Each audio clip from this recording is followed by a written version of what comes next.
자, 오늘은 출애굽기서 16장 11절로 16절까지 말씀 함께 말씀 보겠습니다. 출애굽기서 16장 11절로 16절 말씀 읽습니다. 여호와께서 모세에게 말씀하여 이르시되 내가 이스라엘 자손의 원망함을 들었노라. 그들에게 말하여 이르기를 너희가 해질 때에는 고기를 먹고 아침에는 떡으로 배부르니 내가 여호와 너희 하나님인 줄을 알리라 하라 하시니라. 저녁에는 메추라기가 와서 진에 덮이고 아침에는 이슬이 진 위에 떠니 그 이슬이 마른 후에 광야 지면에 작고 둥글며 서리같이 가는 것이 있는지라. 이스라엘 자손이 보고 그것이 무엇인지 알지 못하여 서로 이르되 이것이 무엇이냐 하니 모세가 그들에게 이르되 이는 여호와께서 너희에게 주어 먹게 하신 양식이라. 여호와께서 이같이 명령하시기를 너희 각 사람은 먹을 만큼만 이것을 거둘지니 곧 너희 사람 수요대로 한 사람이 한 오멜씩 거두되 각 사람이 그의 장막에 있는 자들을 위하여 거둘지니라 하셨느니라. 아멘. 자, 오늘은 하나님 아니었으면 어쩔 뻔이라고 하는 제목으로 말씀 잠시 전하겠습니다. 지난주 말씀드렸습니다만 우리는 인생에서 산 넘어 산이랬다고. 전적인 하나님의 은혜로 이스라엘 백성들이 엑소더스 하죠. 출애굽하고 나서 홍이라고 하는 큰 산을 넘었댔어요. 근데 이 넘자마자 입술이 바짝바짝 타들어가고 또 애간장을 녹이는 그런 수르 시험을 당하잖아요. 물질 기근, 사람 기근, 이런 환경심이 이스라엘 앞길을 가로막았단 말이에요. 그 또한 그 험한 산을 하나님께서 쓴물로 단물로 바꾸시는 주의 은혜로 이렇게 넘게 하시죠. 그런데 또 넘자마자 신광야 PPT 한번 보시고요. 이 PPT에 보시면 신광야 이시죠. 신광야에서 이스라엘 양식이 떨어져 버렸어요. 그래서 이스라엘 온 회중이 광야에서 굶어 죽게 생기는 이런 죽고 사는 생존 시험이라는 큰 산이 이스라엘 백성의 앞길을 딱 가로막아 버렸단 말이에요. 하나님이 약속하신 땅, 가나안 땅은 한참이나 남았고 처지는 모래먼지만 풀풀 나는 그런 황량한 광야에 있는데 그곳에서 일용할 양식이 떨어져 버렸으니 이스라엘 백성 입장에서는 굉장히 난감했을 거예요. 그 심정이 어떻겠습니까, 여러분? 난감을 떠나서 넘어서서 불안, 초조, 근심이 되었을 것이고, 그래서 자신들의 그 처지를 비관하며 원망을 하지 않을 수밖에 없었을 거예요. 그래서 11절 말씀해 보시면 그들이 하나님을 원망했다. 12절 말씀해 보면 내가 이스라엘 자손의 원망함을 들었다. 원망을 했다고 하는 거잖아요. 원망을 했어. 원망이 나죠. 그렇지 않습니까? 조금 극단적인 얘기긴 합니다만은 일단 이런 게 있어요. 아직 이 자식 공부 마치려면 한참 멀었고 시집장가도 보내야 하는데 어느 날 직장에서 예고 없이 정리해고를 당했단 말이에요. 그래서 백수가 돼버렸어요. 그래서 돈 좀 벌어보려고 가지고 있는 돈 집 말대로 다 투자를 했는데 그게 잘못돼가지고 싹 다 날아가 버리는 알거지가 되었다면, 그래서 하루하루 끼니를 걱정해야 하는 이 신광야 시험, 생존 시험에 들었다면 그때 그 사람의 심정이 어떻겠습니까? 심각한 좌절감, 패배감, 그리고 견딜 수 없는 배신감에 시달리면서 불안, 초조, 짜증, 근심, 염려, 이런 부정적 감정이 있을 수밖에 없었을 거예요. 아니, 그것을 넘어서서 거기에 될 수 없을 만큼의 사련적인 우울감, 두려움, 서름, 슬픔에 잠겨서 자신의 처지를 날마다 비관하면서 밤잠을 못 자고 이렇게 살아야 되냐 말아야 되냐, 사냐 죽냐를 고심할 정도의 괴로움을 호소하고 또 원망의 말을 쏟아놓지 않겠습니까? 하나님이 약속하신 가나안 땅을 향한 이스라엘 백성들의 여정이 딱 그 짝이었던 것이죠. 특히 이 신광야 시험에 딱 도달했을 때, 거기에 시험에 들었을 때 말입니다. 여러분, 지금 우리가 하나님 나라, 다른 말로는 어떤 가나안 땅을 향한 우리의 어떤 영적 전쟁터를 지나가고 있단 말이에요. 그런 믿음의 여정 중에 있는데, 지금 여러분의 믿음의 여정은 어떻습니까? 상태가 어때요? 늘 순탄하고 늘 평온합니까? 영혼이 잘된 같이 범사가 잘되고 만사가 형통한가요? 그래요? 실제로 영적 가나안 땅, 새하늘 새 땅을 향한 우리의 천국 여정이 늘 문제가 없고 또 거침이 없고 시험이 없으면 또 늘 영혼이 잘된 같이 범사가 잘 되고 만사가 형통하고 평안하면 얼마나 좋겠어요. 금상첨화인 거죠. 이 땅에서 삶도 좋고 저 하나 천국의 삶도 좋고 말 그대로 참 좋은 거 아닌가요? 그런데 지금 우리의 실상이 항상 그러냐고 하는 거예요. 우리가 원함대로 영혼이 잘된 같이 범사가 잘 되고 늘 만사가 형통하고 그러냐 말이에요. 우리의 지금의 처지가 그러냐고 하는 거예요. 우리의 지금 놓여있는 우리의 삶의 자리가 그러냐고 하는 거예요. 아니잖아요. 아니지 않습니까? 어른 때는 마른 토가 나올 정도 하루하루 먹고 사는 것을 걱정해야 되는 때도 생기고, 어느 때는 내일이 안 보여서 정말 숨막혀 죽을 것 같은, 곧당장 죽을 것 같은 어떤 깝깝한 상황에 놓일 때도 있고요. 어느 때는 정말 통장이라 그러죠. 통장 잔고가 비어가지고 바닥에 나가지고 또 내지는 쌀떡에 쌀이 떨어져서 끼니를 걱정해야 될 때도 있고, 어느 때는 누구 한 사람 곁에 없어가지고 벼랑 끝에서 홀로 서야 하는 그런 외로움을 스스로 견뎌하는 그런 때도 있단 말이에요. 이런 신광의 시험을 혹독하게 치러내야 하는 그런 때가 우리에게 생겨요. 믿음 생활하면서 말입니다. 지난주에 어떤 장로님과 통화를 했는데 지금 그 장로님이 이런 말을 하시더라고요. 목사님, 제가 인격적으로 예수님을 만나고 나서 무슨 일이 있었는 줄 아세요? 그래서 묻길래, 그럼 무슨 일이 있었는데요? 물었더니 그 장로님이 그래요. 목사님, 저 아시잖아요. 제가 한때 얼마나 예수 믿는 사람을 핍박을 했나요? 아시잖아요. 그러다 예수님을 어느 날 인격적으로 만났고 영적인 세계가 있다고 하는 것을 체험하고 나서부터 난 그때부터는 천국 생활이더라고. 하루하루가 그렇게 좋아요. 그렇게 하루하루 보내는 것이 꿀성이처럼 달고 행복하더라고요. 그런데 그런 생활, 행복한 생활이 한 달이 채 안 가던데요. 왜 그랬냐니까, 그렇게 꿈 같은 행복한 시간을 지내는 지 얼마 안 돼서, 손가락 절단사고가 났고, 연이어서 큰아들이 교통사고가 났는데, 큰 중상을 입어서 병원 신세를 10달간을 져야 했고, 얼마 뒤에 직장에서 해고당했고, 그리고 몇 달 뒤에 어머니가 돌아가셨고, 그리고 나서 얼마 뒤에 위암 진단을 받았다는 거예요. 정말 예수 믿고 나서 두어 달 줬고 몇 년간 주구장창 쓴물만 먹고 나니까 정말 사는 게 아니라고 하는 거죠. 그때 생각하면 지금도 아찔합니다 그러더라고.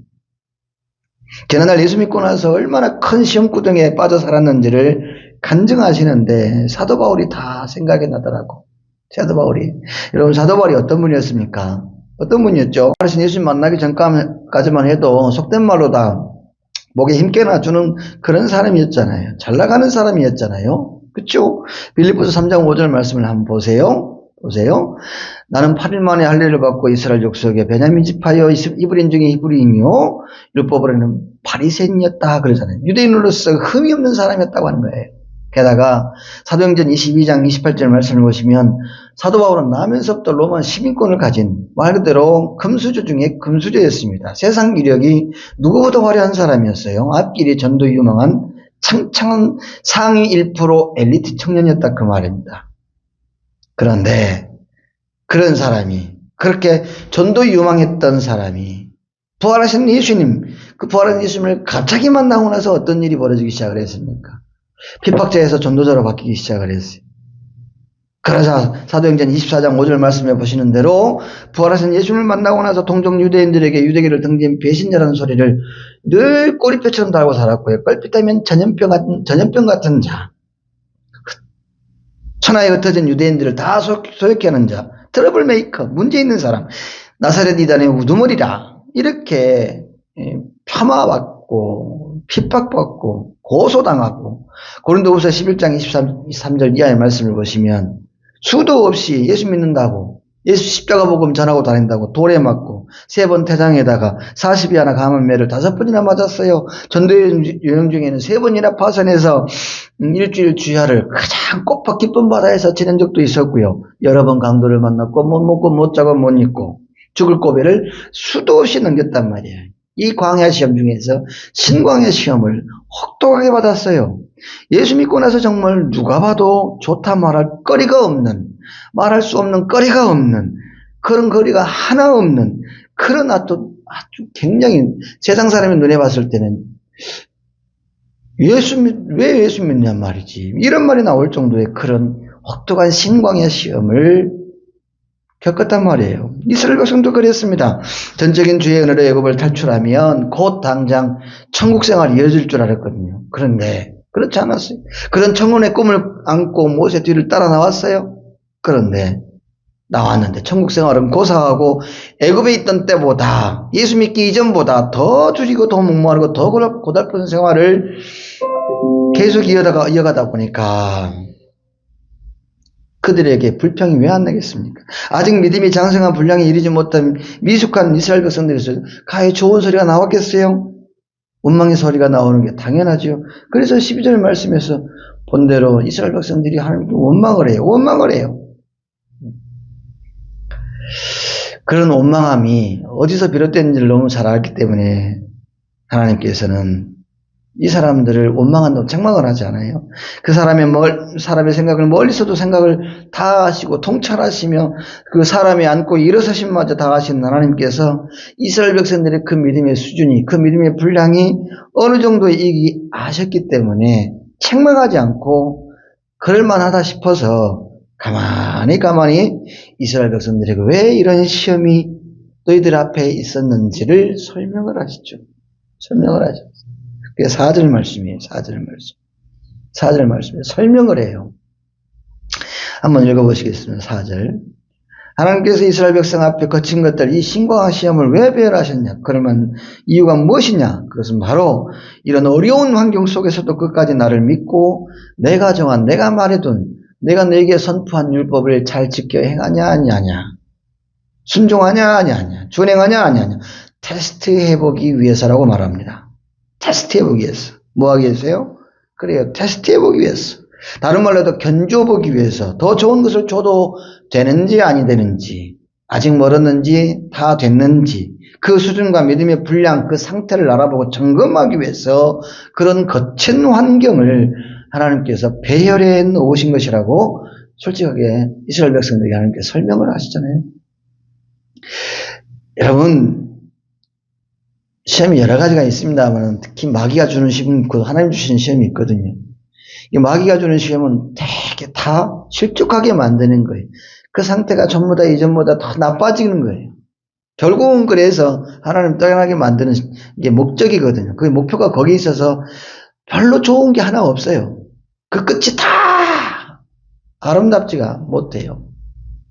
다 굳은 것이고 다 거친 것이고 다 파괴적인 것이고 다 죽어가는 것들이에요. 근데 하나님이 주는 시험이 있어요. 그 시험은 비록 현상적인, 비록 지금은 어렵고 고달프고 힘겹고 줄이고 목마름도 있고 애달음도 있어 애간장 녹이는 것도 있지만 그 끄트머리는, 그 끝은 창대하고 심히 보기 좋았더라. 참 좋아요.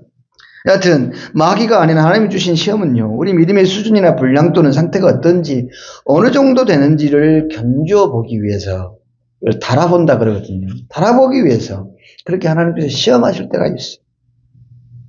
또 저와 여러분을 당금질하기 위해서, 다른 말로다가 정금같이 하나님의 훌륭한 도구로, 의의 도구로 그렇게 빚어가기 위해서, 만들어가기 위해서, 연단하고 훈련하고 다듬기 위해서 하나님께서 그렇게 시험하신다고 하는 거예요.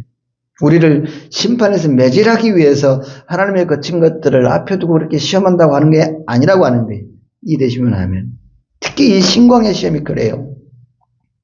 이 신광야 시험은 믿음의 수준이 어느 정도 되었는지 견주어보기 딱 좋은 시험인지라 하나님께서 이런 시험을 믿음의 사람들이 인생에다가 딱 배열을 하신다는 거예요. 배열하시나요? 죽이려고 배열하시는 게 아니라 떠보시려고 한다고 하는 거예요. 견주어보시려고 하는, 알아보시려고 한다고 하는 거예요.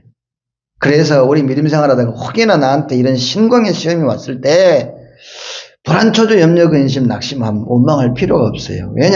왜냐니까 이 시험은 하나님께서 해결하시니까, 하나님께서 반드시 해결해 주시니까요.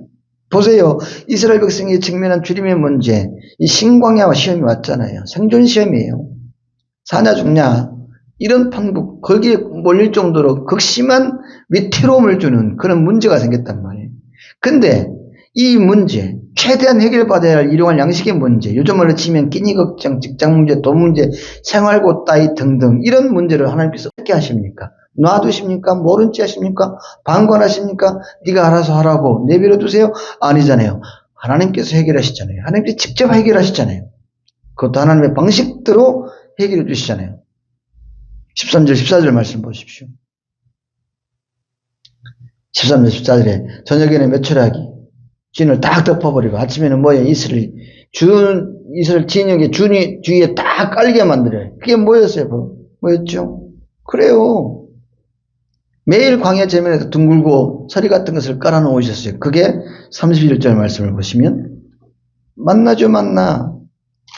31절. 이스라엘 족속이 그 이름을 만나라 하였으며 가시같이 희고 맛은 꿀성이 같은 과자 같더라. 꿀을 섞은 과자 같더라. 라고 하는 거죠. 하나님께서 직접 해결하셨다고 하는 거예요. 일용할 양식 때문에 하루하루 살아가는데 꼭 있어야 될 것들 때문에 전혀 걱정하지 않도록 하나님께서 해결하셨다.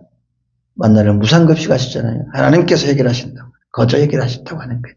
그것도 일회성 내지는 단발성이 아니라 35절 말씀을 보시면 35절 그 사람들이 사는 땅에 이르기까지 이스라엘 자손이 40년 동안 몇 년 동안요? 40년 동안 내내 쭉 계속해서 한 끼도 빼지 않고 하나님께서 만나를 완전 무상급식 하셨어요. 일용할 양식 무상급식 하신 거예요.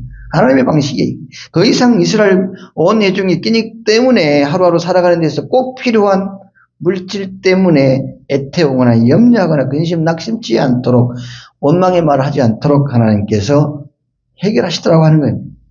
이 심각한 시험은 하나님께서 해결하시는 시험이에요. 여러분 우리 하나님이 이런 분이세요. 통이 크신 분이라고 하는 거예요. 멋진 분 아닙니까? 최고 중에 최고. 그죠? 안 그래요? 저 한번 따라 해보실래요? 우리 하나님 최고다. 멋지다. 그래요. 전능하신 하나님 아니면 이스라엘 백성들은 황량한 광야에서 꼼짝없이 죽을 수밖에 없었습니다. 그런데 다 하실 수 있는 하나님께서 16절 말씀을 보시면 그 진영에다가 쫙 만나를 깔아놓는데 1인당 얼마씩이냐면 한 오멜씩 1.1kg거든요. 이 1.1kg 하루에 먹을 수 있는 양식이에요. 1.2kg씩 만나를 매일 무상급식하십니다. 계산해보면 이스라엘 백성이 얼마 됐어요? 200만이 넘죠? 하루에 220만 kg. 40kg 쌀포대로 5만 5천 포 이상이 든단 말이에요. 이걸 원화가치로 따지면 단 하루에 이스라엘 백성을 그러니까 이 필요한 하루 식대가 바로 55억 원 이상이 든다. 말 그대로 엄청난 돈이 들어요. 1년으로 치면 40kg 쌀포대로 2천만, 7만 5천 포. 원화가치로 75억 원 이상. 천문학적 재원이 되는 그 엄청난 일을 하나님께서 해결해 버리시는 거예요. 그것도 아무것도 나지 않는 모래먼지만 풀풀 나는 황량한 광야에서. 여러분 세상 전체 어느 누가 이런 일을 할 수 있습니까? 어떤 나라가 이런 일을 할 수가 있어요? 40년 동안 자신의 민족, 자신의 이 백성들을 위해서 무상급식을 그렇게 할 수 있단 말입니다. 그런 나라가 있어요? 없어요. 이 나라 아무리 부자 나라나 할지라도 굶어 죽는 일도 있고요. 생활고 때문에 비관해서 자살하는 일들이 얼마나 많습니까? 미국이라고 뭐 거대 강국, 천조국이라고 하는 그런 나라도 얼마나 거지들이 많아요. 구걸하는 인생들이 얼마나 많습니까? 해결을 못하는 거거든요. 가난한 나라님도 뭐 해결 못한다 그랬잖아요. 그런 나라, 그런 사람 없습니다. 인류 문명사를 다 뒤져봐도 이런 대단한 일을 해낸 사람이 없고요. 그런 나라 없어요. 왜요? 왜 그럴까요? 지구상에 존재하는 모든 피조물들이 감당할 수 없는, 그냥 범접할 수 없는 신의 영역이니까 그래요. 오로지 전능하신 하나님만이 하실 수 있는 초자연적이고 초우주적인 영역이기 때문에 그렇습니다. 그렇게 이스라엘 백성은 하나님 아니었으면 광야에서 꼼짝없이 굶어 죽을 수밖에 없었지만 이스라엘의 모든 필요를 미리 알고 넉넉히 채우시는 하나님 덕에, 누구 덕에요? 하나님 덕에 광야에서 굶어 죽지 않고 살아남을 수가 있게 되었습니다. 그러니 이스라엘 백성들, 정말 이스라엘 백성은 하나님 아니었으면 어쩔 뻔했습니까? 어쩔 뻔했어요. 하나님 아니었으면 어쩔 뻔했어요. 그래서 여쭙습니다. 이런 하나님이 저와 여러분 하나님, 맞습니까? 하늘 아버지 되시죠? 그렇죠. 아멘. 그렇다면 저와 여러분이 이런 귀한 광야 시험이나 또 다른 어려움 가운데 처했다 치면 하나님께서 우리를 외면하시겠습니까? 우리를 모른 체 하시겠어요? 우리를 방치하시겠어요? 방관하시겠어요? 구경하시겠어요? 아니죠. 아니죠. 하나님께서 도우십니다. 하나님의 방식대로 하나님께서 해결해 주십니다. 그러면 이런 하나님, 그런 하나님, 그런 좋으신 하나님을 우리가 세상 끝날 때까지 어떻게 해야 돼요? 신뢰해야 되죠. 믿어야 되죠. 그래야 됩니다. 할렐루야. 신앙생활 좀 힘들고 어렵다고, 괴롭다고, 금방 하나님께 등 돌리고 돌아서서 세상으로 나가버리면 안 된다고 하는 거예요. 그래요. 세상 끝날 때까지 이스라엘 백성이 직면한 모든 문제를 기기오묘한 하나님의 방식으로 깔끔하게 해결하시는 우리 하나님을 끝까지 신뢰해야 합니다. 믿음 없는 사람처럼 쉽게 뒤돌아서면 안 돼요. 뒤돌아서지 않겠네. 뒤돌아서지 않겠네.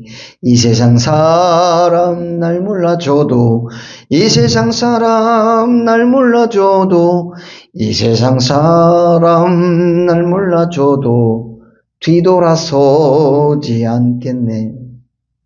아멘. 사랑하는 여러분, 오늘 본문이 기록된 16장의 이 엄청난 기사는 그 옛날 이스라엘 백성에 특정되고 제한된 사건이 아닙니다. 오늘 우리 주 예수 그리스도의 보혈의 공로로 하나님의 자녀가 된 저와 여러분에게도 동일하게 적용될 하나님의 신비요 하나님의 섭리입니다. 그런 경험을 가진 다윗이 시편 124편에 이렇게 노래합니다. 다 같이 읽고 하나님이 너를 지키시는 자라는 찬양하고 함께 기도하기를 원합니다. 함께 읽습니다. 시편 124편 1절부터 8절까지 이스라엘은 이제 말하기를 여호와께서 우리 편에 계시지 아니었더라면 우리가 어떻게 하였으랴. 사람들이 우리를 치러 일어날 때에 여호와께서 우리 편에 계시지 아니하셨다면 그때에 그들의 노여움이 우리에게 맹렬하여 우리를 산채로 삼켰을 것이며 그때에 물이 우리를 휩쓸며 시내가 우리 영혼을 삼켰을 것이며 그때에 넘치는 물이 우리 영혼을 삼켰을 것이라 할 것이로다. 우리를 내주어 그들의 이에 씹히지 아니하게 하신 여호와를 찬송할지로다. 우리의 영혼이 사냥꾼의 올무에서 벗어난 새같이 되었나니 올무가 끊어지므로 우리가 벗어났도다. 그래서 우리의 도움은 천지를 지으신 여호와 이름에 있도다. 할렐루야.